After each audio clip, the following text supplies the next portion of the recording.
So for this week's discussion, we got to choose between two topics. One of the topics was to discuss Locke's contention that there's nothing in the intellect that was not previously in the senses.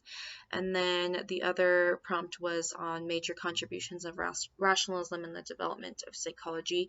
I chose Locke's contention that there's nothing in the intellect that was not previously in the senses. I believe that Locke hits a lot of points on being able to perceive and sense an object in order to obtain that knowledge and have intellect on it.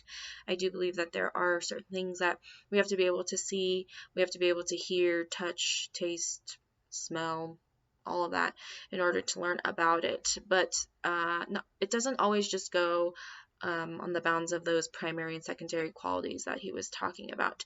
Not everything has to be physically experienced by our senses or be perceived by our senses, for that matter. Locke explains that when primary qualities are taken away, then the object is obsolete. So that's one of my points. Just because the object is taken away doesn't mean that it's something that we can't have learned about or have knowledge on. I kind of go over an infant's emotions when they're first out of the womb and they're crying. That's not something that they perceive. They don't see another person crying unless they know how to cry now. Like, that's just something that's innate. That's an emotion that they're feeling, something that they probably already know prior to, having cried or seen someone cry.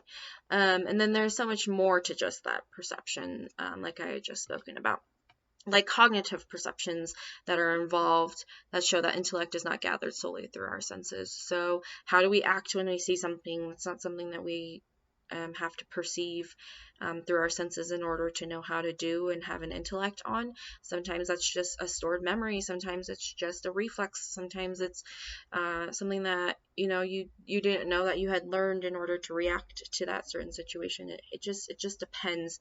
It's not something that we again had to see and perceive ourselves through our senses. One of the things that was brought up in another person's post, I believe it was Ryan's post, was what is good and bad.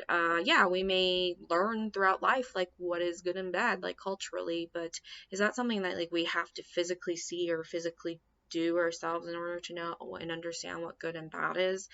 And then Nikki also brought up like research and technology not being available during Locke's time, and her example of DNA. Like, we understood that people were different, like they looked different. Some people were taller, some people shorter, all those things.